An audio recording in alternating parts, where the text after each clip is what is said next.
So everybody wants to play on the big stage, right? Take a look at the primetime lineup for 2024, the 49ers, Cowboys, and is that the Jets? Better believe it. The Jets with the max allotted 6 primetime games. NFL really wanted to see Aaron Rodgers in his new digs. Meanwhile, Chiefs, Bills, Packers, Lions, Bengals, Ravens, Eagles, Dolphins, and Rams, they'll all be under the lights 5 times, at least for now, in 2024.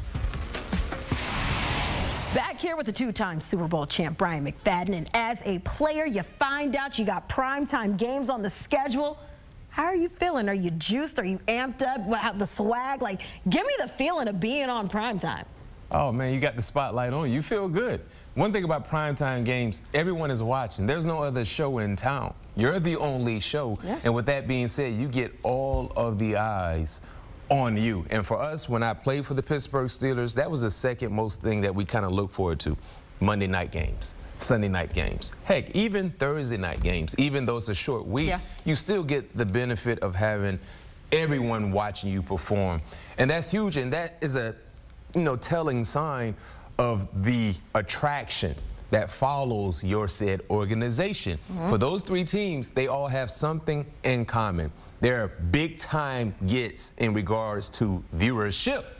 The Jets, just the tradition, the organization stance, and then having Aaron Rodgers is a plus. San Francisco, when you talk about tradition and prestige, championship pedigree, they have that in place. Oh, by the way, they're one of the best teams in the National Football League. In the Dallas Cowboys, anytime your owner is Jerry Jones, you better believe you're going to get a lot of attention, because that has always been a organization that has had the light follow them. So I'm not surprised to see those 3 teams get the most primetime games, but hopefully the football gods can bless us and keep Aaron Rodgers safe this year, because it was horrible watching the Jets on all of those primetime opportunities without Aaron Rodgers. So hopefully let's cross our fingers and hope that number 8 is healthy and prepared and ready to go the entire season, especially during the primetime game. I feel like the NFL is a better place when you get to watch Aaron Rodgers perhaps under center,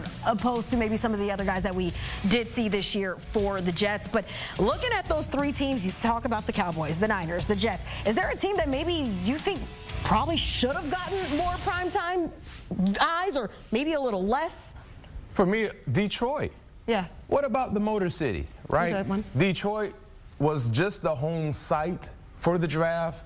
Think about all the fans that came out to participate, not just Lion fans, but just NFL fans alone. And you look at that city, it's a blue blood city. They do things the right way. They don't mind getting in from the muscle and fighting. They've been fighting for such a long time for an organization that wasn't winning. Now they're winners, and they're doing things the right way. So I'm surprised not to see Detroit, be a little closer to what the teams that we just highlighted have in regards to primetime games. Yes, Detroit has a lot of primetime games, but I think that's an organization that's going to open a lot of eyes. And you talk about the San Francisco 49ers potentially being the best team in the NFC. I can see that. I can take that take. But outside of San Francisco, I think Detroit could be the second best team in the NFC based on what they did last year and the expectations for them this season. I feel like they got a lot of eyes on them this past year, especially their performance in the postseason, showing that this is a team that has a lot of talent and can be one of those teams, like B-Mac said, to threaten the 49ers in the NFC. But how about from when you wake up and you're stuffed on the couch and struggling to keep your eyes open like me? There's some nonstop football going on Thanksgiving Day. It starts at 12:30 Eastern with the Lions hosting the Bears. Caleb Williams making his Thanksgiving Day debut on CBS. Okay, and then by the time, I'm on my 2nd round of helpings. We got the Cowboys hosting the Giants at 4:30 Eastern, and then a nightcap in Green Bay with the Packers hosting the Dolphins. B-Mac, looking at this Thanksgiving slate, it's kind of like your meal, your appetizer, your meal, you got a little dessert there. What excites you about this Turkey Day slate? So because this is the Thanksgiving slate that I'm going to be talking about, I'm going to use food references. Oh, I like this. I like this. So keep this schedule on the graphic. The Bears and the Lions is like that great breakfast that you're waiting for, right? It's going to be tasty. It's going to get you over the hump to get ready for that Thanksgiving dinner. Okay. The Giants and the Cowboys is like the snack. It's the snack. It's the snack between breakfast and dinner. Because you're hungry. You're hungry, like, I need but you're not really going to eat a lot. You're not going to go all the way in. You're just going to eat enough to keep you satisfied. And then the Dolphins and the Packers is when dinner is ready. Our dinner served. No question. So the Bears and the Lions, of course, you know, the great Jim Nantz talked about that matchup, saying he's had the privilege of calling that game a handful of times. But this season, it provides a different spice to the matchup because of the quarterback star power. Caleb Williams, I believe he's going to be very, very successful. You talk about Jared Goff, just got paid nicely. He's been balling as well, along with everything the Detroit Lions have going on. That's going to be a very entertaining divisional matchup. And then you talk about the Giants and the Cowboys. For sake of argument, he had to throw somebody in there. No knock on the Giants and the Cowboys, but as we see it right now, it potentially might not have the same type of pizzazz or spice like the first matchup and then late matchup. But then the night matchup, you got Miami going to Lambeau Field. Jordan Love, Tua Tagovailoa, two outstanding offenses with the young players that have become big-time contributors for their said organization. Look at the head coaching battle as well, Mike McDaniels, Matt LaFleur. In Lambeau, hopefully for the Miami Dolphins, it's not 30 degrees or anything like that because, you know, Tua don't play too well when it's a little nippy outside. So I can't wait. Thanksgiving is always a great time because Thanksgiving is a very perfect time for me as a fan of the game now. I can eat as much food as I want to and just sit back and watch football.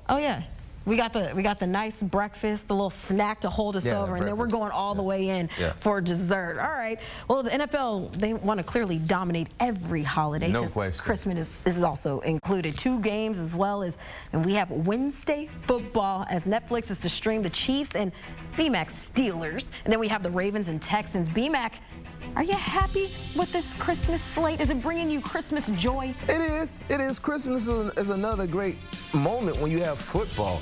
And the thing I like about these 2 ball games, Kiana, these are playoff caliber teams.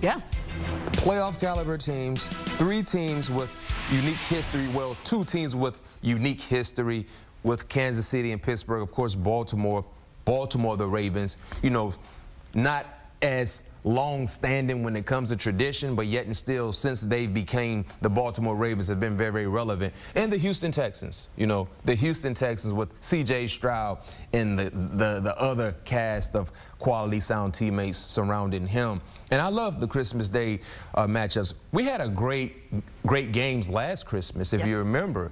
You know, I go back to that ball game. I think it was the Raiders that upset Kansas City in Arrowhead, remember, so how entertaining that game was. And once again, when you look at these games at Christmas time, around this time in the schedule, Keon, is where people are starting trying to figure things out. No room for error. Playoffs are right around the corner, you know, so you want to take care of your business when you need to. And the thing about these 4 teams, all of them have a legit chance, I believe, to get into the playoffs. Yeah, absolutely. It's going to be an exciting Christmas slate. I don't know about you, but after that Thanksgiving talk, I think I'm going to go get a snack. BMAC, thanks for stopping by. I appreciate that so much. Coming up, the voice of the NFL on CBS, Jim Nantz, stops by to break down the matchups he's looking forward to most this season and gives us a front row seat for the Chiefs' path to a 3-peat. That comes your way next. You're watching CBS Sports HQ.